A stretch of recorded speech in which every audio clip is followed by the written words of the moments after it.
Hello everyone, welcome back to my channel. तो चलिए auditing की सीरीज को आगे बढ़ाते हैं और ऑडिटिंग प्रोसेस चैप्टर से नेक्स्ट टॉपिक पढ़ते हैं। ऑडिट प्रोग्राम हमने लास्ट वीडियो में डिस्कस किया था कि ऑडिट प्रोग्राम क्या होता है, हमने उसके बारे में डिटेल में जाना था। इस वीडियो में हम ऑडिट प्रोग्राम के एडवांटेजेस और डिसएडवांटेज डिस्कस करेंगे। बहुत सारे एग्जाम्स में ऑडिटिंग प्रोग्राम क्या है और उसके एडवांटेज और डिसएडवांटेज पूछता है। तो चलिए डिस्कस करते हैं। हमें पता है ऑडिट प्रोग्राम एक पूरा प्री प्लान्ड, एक पूरा प्रिपेयर्ड लिस्ट होता है कि ऑडिटिंग के दौरान क्या क्या करना है। एक ऑडिटर को वो पहले से ही प्रिपेयर कर लेता है, यानी कि बोल सकते हैं ऑडिट करने की तैयारी जो हम करते हैं उसको हम ऑडिट प्रोग्राम बोलते हैं।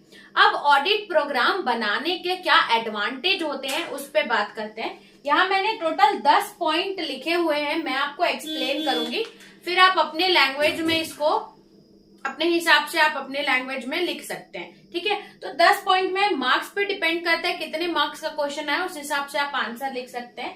तो चलिए देखते हैं एडवांटेजेस ऑफ ऑडिट प्रोग्राम क्या क्या है। तो हमें पता है कि ये पूरा एक पहले से लिस्ट प्रिपेयर करना होता है, तो उसके क्या क्या फायदे हैं अगर पहले से हम प्रिपेयर कर लेते हैं लिस्ट। तो दिखा है better quality of audit work. देखो, अगर आपके पास किसी भी काम का पहले से ही बोल सकते हैं सीक्वेंस वाइज स्टेप होंगे कि मुझे क्या क्या करना है, तो यानी कि आप आसानी से स्टेप बाय स्टेप उसको काम कर सकते हो, तो यानी कि उसमें क्वालिटी इंप्रूव होगी।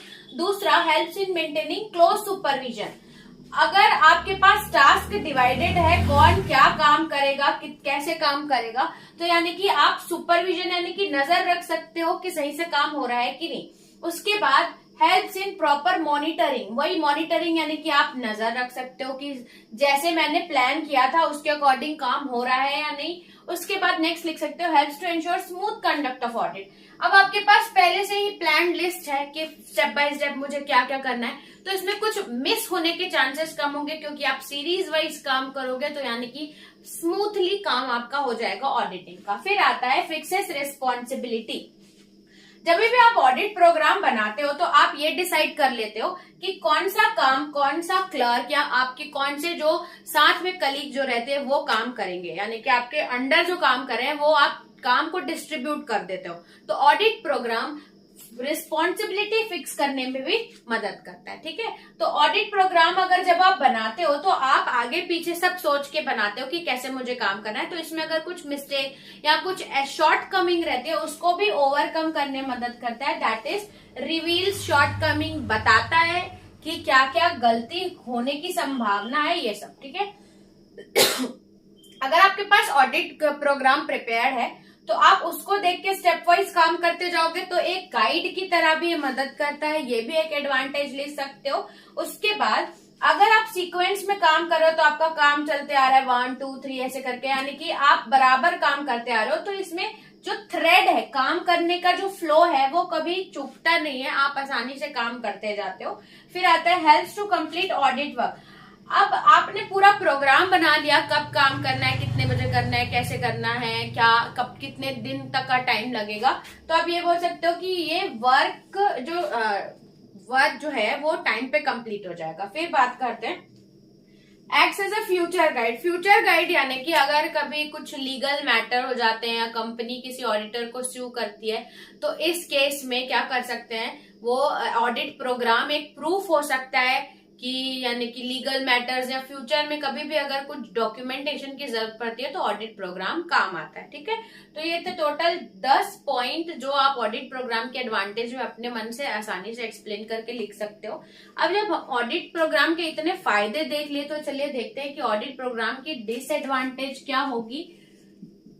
डिसएडवांटेज, इसके कुछ नुकसान भी हो सकते हैं, तो वो क्या क्या हो सकते हैं। ठीक है, तो जनरली जब भी हम कोई लिस्ट या प्लान बनाते हैं तो हमको प्लान के अकॉर्डिंग ही काम करना पड़ता है, जिसके कारण अगर प्लान में थोड़ी भी अगर चेंजेस आते हैं तो हमारा काम बिगड़ जाता है। यानी कि हम ये बोल सकते हैं कि ऑडिट प्रोग्राम जब भी बनाता है एक ऑडिटर तो सबको वही फॉलो करना पड़ता है, कोई अपना दिमाग अपनी स्किल ये सब नहीं लगा सकता। यानी कि इसकी एक डिसएडवांटेज ये हो सकती है कि ये इनफ्लेक्सिबिलिटी यानी कि टास्क को फ्लेक्सिबल नहीं रखता, एकदम रिजिड रखता है, इनफ्लेक्सिबल होता है। ठीक है, उसके बाद अगर जो टास्क पहले से ही एक ऑडिटर ने डिसाइड कर दिया है तो जितने भी क्लर्क्स या अकाउंटेंट्स है सबको वही फॉलो करना पड़ता है। और अगर उनके दिमाग में कुछ नया आइडिया भी आए तो भी वो फॉलो नहीं कर सकते। क्यों? क्योंकि उनको उस प्रोग्राम के अकॉर्डिंग ही चलना है। तो हम ये बोल सकते हैं कि इसमें हर एम्प्लॉय के अलग अलग स्किल्स या उनके कुछ टैलेंट होते हैं, इनिशिएटिव, उसको ये ऑडिट प्रोग्राम बाहर आने नहीं देता। तो आप ये बोल सकते हो स्किल्स, इनिशिएटिव एंड स्किल।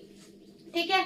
उसके बाद audit work become monotonous. Monotonous मतलब ये बोल सकते हो बहुत लंबा जाता है, लेथार्जिक हो जाते हैं एम्प्लॉयज, इसमें बोर हो जाते हैं अगर ऑडिट प्रोग्राम सेम काम हम करते आ रहे हैं। ठीक है। उसके बाद ऑडिट प्रोग्राम बनाने को बहुत सारे लोग वेस्ट ऑफ टाइम भी बोलते हैं, क्योंकि जब हम काम पे जाते हैं तो एक्चुअल सिनारियो थोड़ा चेंज हो जाता है, वैसा नहीं रहता जैसा हम प्लान करके जाते हैं। तो इसको जनरली जब हम डिटेल में प्लान बनाते हैं तो इसको वेस्ट ऑफ टाइम भी हम कभी कभी कंसिडर करते हैं कुछ लोग। तो ये एक इसकी डिसएडवांटेज है। उसके बाद अगर आप बराबर जो स्टेप लिखा है वैसे ही फॉलो करते आ रहे हो, तो अगर कुछ चेंजेस है उस ऑर्गेनाइजेशन में, थोड़े बहुत चेंजेस हैं, तो आप उसको कोप अप नहीं कर पाओगे, क्योंकि आपको अपनी सीरीज फॉलो करनी है। यानी कि आप फ्री माइंड से काम नहीं कर सकते। तो बोल सकते हो कि इसमें कभी कभी इनएफिशिएंट ऑडिट होने के भी चांसेस होते हैं। और दूसरी बात जो सबसे इंपॉर्टेंट आपको याद रखनी है कि हम प्लान बनाते हैं वो बड़े ऑर्गेनाइजेशन के लिए होता है। अगर छोटे मोटे ऑर्गेनाइजेशन है तो उसमें ऑडिट प्रोग्राम की जरूरत नहीं पड़ती। तो हम ये लिख सकते हैं not suitable for small concern.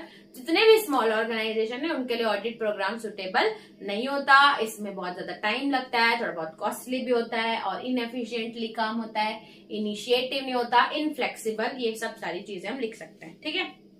तो ये हमने पढ़ा about advantages and disadvantages of audit programme.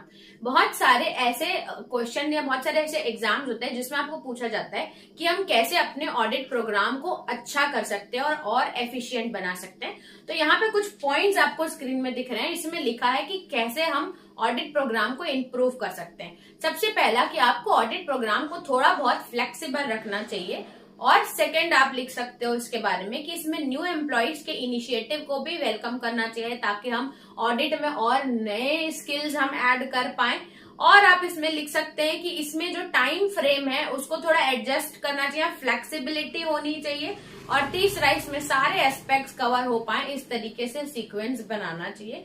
ये कुछ मैंने आपको लिखा है point according to the book कि क्या क्या स्टेप्स हम ले सकते हैं जिससे ऑडिट प्रोग्राम हमारा अच्छा हो जाए। तो वो बहुत कम एग्जाम्स में ये सब पूछता है, लेकिन अगर पूछेगा तो आप डिसएडवांटेज को ही आप सुधार के भी उसमें लिख सकते हो। जनरली जो शॉर्टकमिंग होती है उसको अगर हम पूरा कर लेंगे तो वही हमारी बोल सकते हैं कि आइडिया हो जाएंगे कि कैसे एक अच्छा ऑडिट प्रोग्राम बनाया जाए। ठीक है।